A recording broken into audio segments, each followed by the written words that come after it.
జూబ్లీహిల్స్ ఉప ఎన్నికే కాకుండా ఖైరతాబాద్ షేర్లింగంపల్లి ఉప ఎన్నికలు తప్పవని బీఆర్ఎస్ వర్కింగ్ ప్రెసిడెంట్ కేటీఆర్ స్పష్టం చేశారు.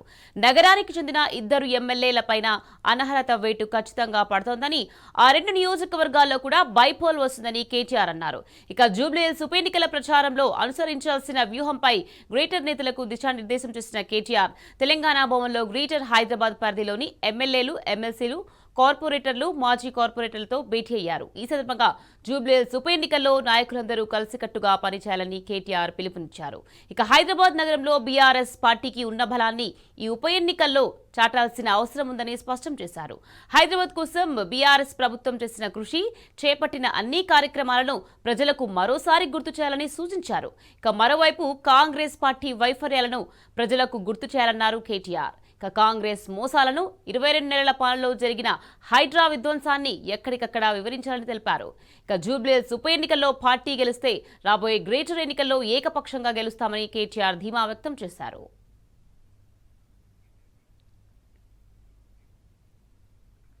ఇక జూబ్లీహిల్స్ ఉప ఎన్నికల్లో కాంగ్రెస్ కు సురుకు పెట్టాలన్నారు BRS working president KTR. Jubilee Hills లో ఝలకిస్తేనే కాంగ్రెస్ కు బుద్ధి వస్తుందన్నారు. కాంగ్రెస్ చేసిన మోసాన్ని మోసంతోనే జయించాలని సూచించారు.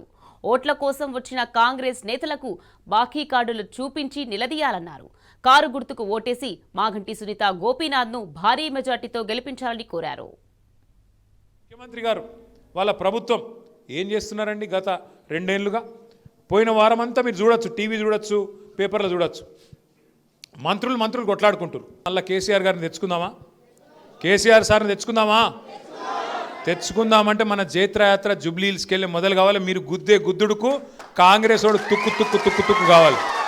అట్లయితేనే వాళ్ళు ఎవ్వరని ఇడిచిపెట్టలే, మోసం చేయకుండా హిందువులను ఇడిచిపెట్టలే, ముస్లింలను ఇడిచిపెట్టలే. ముస్లిం సోదరులకు మాట ఇచ్చిర్రు. ఏం మాట ఇచ్చిండు రేవంత్ రెడ్డి? 4,000 కోట్ల బడ్జెట్ పెడతా అన్నాడు, 4 పైసలు కూడా పెట్టలే. మైనారిటీ సబ్ ప్లాన్ పెడతా అన్నాడు, అది కూడా చేయలే. ఏ ఒక్క మాట కూడా ఇప్పటి వరకు ఇచ్చిన ఒక్క మాట నిలబెట్టుకోలే. హిందువులకు మోసం, ముస్లింలకు మోసం, క్రిస్టియన్లకు మోసం, బీసీలు, ఎస్సీలు, వీళ్ళు వాళ్ళని కాదు ఎస్టీలు అందరికీ మోసం చేసిన ప్రభుత్వం కాంగ్రెస్ ప్రభుత్వం, రేవంత్ రెడ్డి గారి ప్రభుత్వం.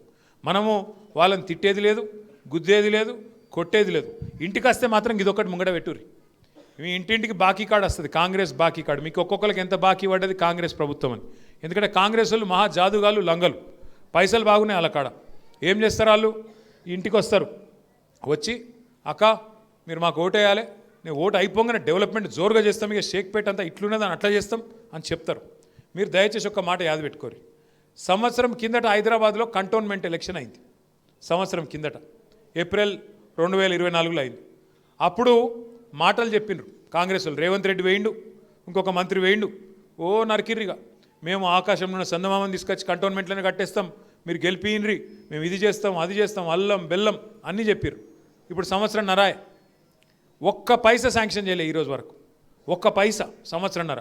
అంటే ఓడ మీద ఉన్నంతసేపు ఓడమల్లన్న, ఒడ్డుకెక్కినాక బోడమల్లన్న. అంటే ఎలక్షన్లు ఉన్నప్పుడు నరుకుతారు, ఎలక్షన్లు ఉన్నప్పుడు అబద్ధాలు చెప్తారు, తర్వాత కళ్ళబడరు. కంపల్సరీ మీ దగ్గరకు వచ్చి చెప్తారు, అక్క ఇక మీ పెన్షన్ చాలా అవుతుంది, మీకు ఇది చాలా అవుతుంది, మీకు 2,000 ఇస్తా, 4,000 ఇస్తా అని చెప్పి మీకు చెప్తారు. ఇది పట్టుకొని అడుగురి, కార్డు మీ దగ్గర పెట్టుకొని అడుగురి. అవు కొడుకా మరి చెప్తీవి కదా నువ్వు, కాంగ్రెస్ వాళ్ళు మీరే చెప్తారు కదా, నెలకు 2,500 ఇస్తా అని చెప్తీవి కదా, ఆడోళ్ళకు 100 రోజులు లోపలనే చేస్తా అంటివి కదా, మరి మీరు వచ్చి 800 రోజులు అయిపోయాయి, మరి 800 రోజులల్లా ఎంత బాకీ ఉన్నావు నాకని చెప్పి ఇగో బాకీ కార్డు ముంగట పెట్టుర్రి. ఒక్కొక్క మహిళకు రేవంత్ రెడ్డి గారు 24 నెలలకు 2,500 చొప్పున 60,000 ఒక్కొక్కరికి బాకీ ఉన్నాడు రేవంత్ రెడ్డి. 60,000 రూపాయలు ఒక లేడీస్కు. రైతులకు బాకీ ఉన్నాడు, లేడీస్కి బాకీ ఉన్నాడు, ముసలోళ్ళకు నెలకు 4,000 ఇవ్వాలి, 2,000 ఇస్తుండు. మరి 24 నెలలకు 2,000 చొప్పున 48,000 ముసలోళ్ళకు బాకీ ఉన్నాడు, వితంతువులకు 48,000 బాకీ ఉన్నాడు. ఇప్పుడు కాంగ్రెస్ వాళ్ళు ఎటువంటి వాళ్ళు అంటే, అవన్నీ తర్వాత అక్క, నేను ఇప్పుడు ఓటుకు ఒక 2,000 ఇస్తా, నాకు ఓటే అంటాడు. మీరేం చేయాలి ఎరికేనా? ఆలోచనతో పనిచేయాలి. మోసాన్ని మోసంతోనే జయించాలి. వాడు మోసంతో ఓట్లు తీసుకున్నాడు, మనం కూడా మోసాన్ని మోసంతో జయించాలి. పైసలు తీసుకొని ఓట్లు మాకే ఇన్రు అంటారు. అప్పుడు ఏం చేయాలి ఎరికేనా? మీరు వాళ్ళు చాలుగాలు మళ్ళీ ప్రమాణం చేయమంటారు. అమ్మ దేవుని పటం మీద ప్రమాణం చేయంటారు. మీరేం చేయాలి? మీరు కూడా హుషారుగా మీరేం చేయర్రి, చేయి జాపురి, ఇట్లా చేయి జాపి మంచిగా వాళ్ళు ప్రమాణం చేయమంటారు. ఏది? దేవుని మీద. మంచిగా చేజాపురి మనసులో కళ్ళు మూసుకొని ఏమనుకోవాలి తెలుసా? కళ్ళు మూసుకొని తుప్పాలు తుప్పాలు తుప్పాలు తుప్పాలు అనుకోవాలి. ఇక బయటికి వాడు ఏం చదువుకుంటే చదవాలి, అప్పుడు మీకు తలగదు. అర్థమైందా? భయపడకురు, ఏం కాదు. అమ్మో ప్రమాణం చేసినాం కదా ఆయనతో ఏమైనా అవుతుందేమో, ఏం కాదు. మోసాన్ని మోసంతో చేయించాలి, ముళ్ళుని ముళ్ళుతోనే తీయాలి. అర్థమైందా? అట్లా కాదు, చదువుకున్న వాళ్ళు వచ్చినా రాపోయినా, కాలనీ వాళ్ళు వచ్చినా రాపోయినా, ఒక్కొక్కరు ఓటున్న ప్రతి ఒక్కరు దయచేసి ఓటుకు రావాలి.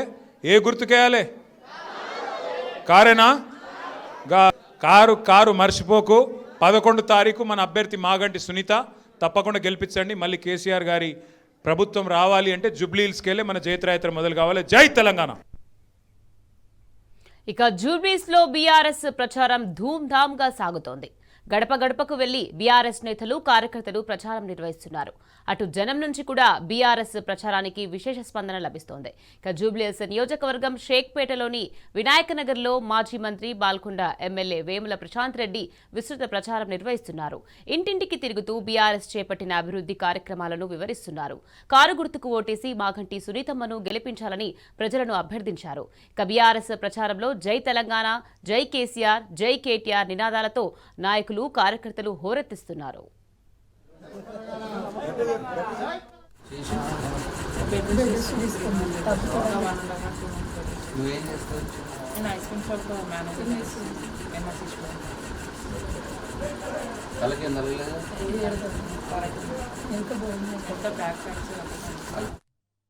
షేక్పేట డివిజన్లోని శివాజీనగర్లో ఇవాళ ఇంటింటి ప్రచారం నిర్వహిస్తూ ఉన్నాం. ఇక్కడ స్థానిక డివిజన్ ప్రెసిడెంట్ ప్రదీప్ గారి ఆధ్వర్యంలో కార్యకర్తలందరూ కూడా వచ్చినారు. ఇక్కడ స్థానిక నాయకులు బాలకృష్ణ, మల్లేష్ అన్న, సుభాష్ అన్న అందరూ కూడా చాలా ఉత్సాహంగా ప్రచారం చేస్తూ ఉన్నారు. అయితే అన్నిటికంటే ముఖ్య విషయం ఏంటంటే, ఏ ఇంటికి పోయినా మేము ఓటు అడగకన్నా మొదలే కేసీఆర్ అని చెప్పి వాళ్ళే అంటున్నారు. ఏ ఇంటికి పోయినా మేము కారుకి వేస్తాం, కేసీఆర్కి వేస్తాం, కేసీఆరే బాగుండే, రేవంత్ రెడ్డి బాగలేడు, ఇటు ముదనష్టపోవడం మాటలు మాట్లాడుతున్నారు. మాయ మాటలు చెప్పి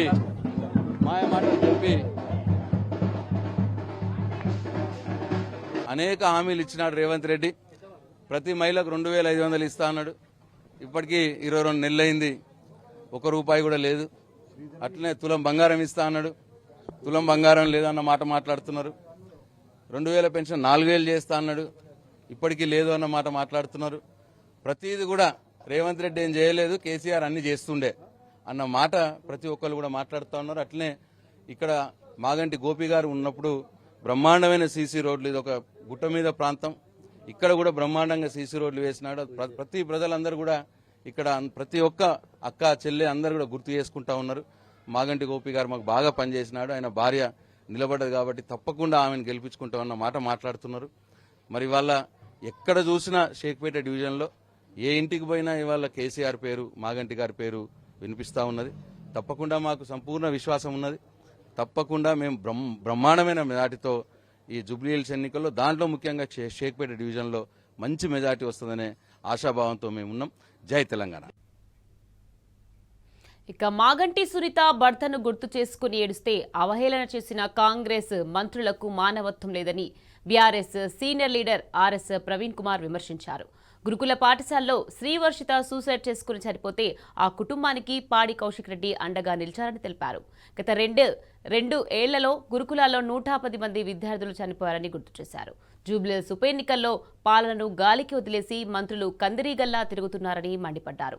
పొన్నం ప్రభాకర్ సొంత నియోజకవర్గం హుస్నాబాద్లో శ్రీవర్షిత చనిపోతే ఎందుకు అక్కడికి వెళ్లలేదని ఆర్ఎస్పీ ప్రశ్నించారు. ఈ ప్రభుత్వంలో పిల్లలకు అన్యాయం జరిగి ఎటుపోయినా పర్వాలేదు, ఓట్లు మాత్రమే కావాలి అన్నట్లు వ్యవహరిస్తున్నారని ఆర్ఎస్పీ మండిపడ్డారు. చిన్నారి మన మధ్యలో ఉండి ఒక గొప్ప ఆఫీసర్గానో లేకపోతే ఒక గొప్ప సైంటిస్ట్గానో ఉండాల్సిన ఒక చిన్నారి శవమై ట్రాక్టర్ మీద తీసుకొని పోతుంటే ఈ ప్రభుత్వానికి అక్కడుండే మినిస్టర్కు ఎలాగూ సోయలేదు. కానీ నేను మీతోనున్నాను, నా చేతనైనంత కాడికి మరి మీ వెంటే ఉంటాను అని చెప్పి వాళ్ళ గొంతుకుగా నిలిచిన సోదరులు హుజూరాబాద్ శాసనసభ్యులు పాడి కౌశిక్ రెడ్డి గారికి హృదయపూర్వక ధన్యవాదాలు తెలుపుతా ఉన్నా. మరి అదేవిధంగా మాగంటి సునీత గారి భర్త చనిపోతే కన్నీళ్లు పెట్టుకున్న ఒక భార్య ఆమెను చూసి ఆమె కన్నీళ్లను పరిహాసించిన, అవమానించిన ఒక మంత్రి పొన్నం ప్రభాకర్ గారు, తుమ్మల నాగేశ్వరరావు గారు, ఇలాంటి వ్యక్తుల నియోజకవర్గాల్లో ఈ విధంగా విద్యార్థులు చనిపోతే వాళ్ళు వస్తారని అనుకోవడం మాత్రం అది కేవలం అత్యాశన అవుతుందని నేను అనుకుంటున్నా. వాళ్ళకు అసలు మానవత్వం అనేదే లేదు. మిత్రులారా, ఈ వంగర్ అనేది ఒక్కటే కాదు. ఇంతకుముందు మరి మేము చూపించినట్టుగా తెలంగాణలో గత 2 సంవత్సరాల్లో 110 మంది విద్యార్థులు చనిపోయినరు. 110 మంది. ఈ 110 మంది రేపు ఐఏఎస్ అయి ఉండేవాళ్ళు, ఐపీఎస్లు అయి ఉండేవాళ్ళు, డాక్టర్లు అయి ఉండేవాళ్ళు, ఇంజనీర్లు అయి ఉండేవాళ్ళు. పొన్నం ప్రభాకర్ గారు, మీరు బీసీ సంక్షేమ శాఖ మంత్రి. మరి బీసీ సంక్షేమ శాఖలో గురుకుల పాఠశాలల్లో పిల్లలు చనిపోతూ ఉంటే కనీసం అధికారులను ఏమైందని కనుక్కోవాలి కదా. మీ నియోజకవర్గంలో జరిగితే మీరు పోవాలి కదా. అట్లా 110 మంది చనిపోయారు. ఇదే హుస్నాబాద్ నియోజకవర్గంలో, హుస్నాబాద్ జిల్లెలగడ్డ స్కూల్లో ఇంకొక ఎస్సీ విద్యార్థి ఒక 10 రోజుల క్రితం చచ్చిపోయాడు.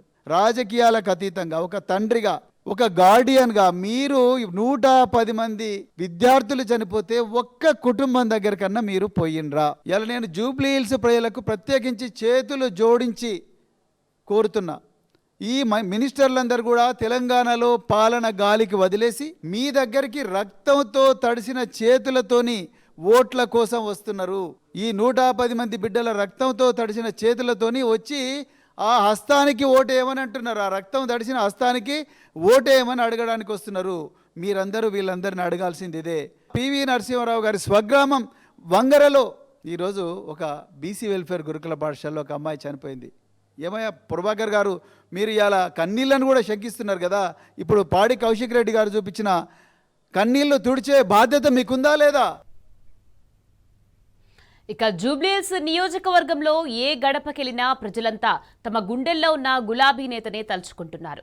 గత అసెంబ్లీ ఎన్నికల ఫలితాల్లో కేసీఆర్ సీఎం కాలేదన్న వార్తను టీవీలో చూస్తూ తన భర్త గుండెపోటుతో మరణించాడని కన్నీటి పర్యంతమైంది ఓ మహిళ.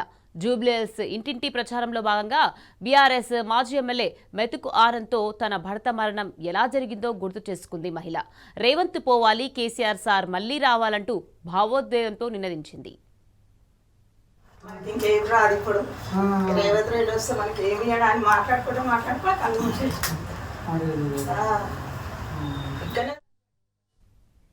ఇక జూబ్లీహిల్స్ ఉప ఎన్నిక ప్రచారంలో భాగంగా మధురానగర్ కాలనీ వాసులతో ముఖ్య సమావేశం నిర్వహించారు.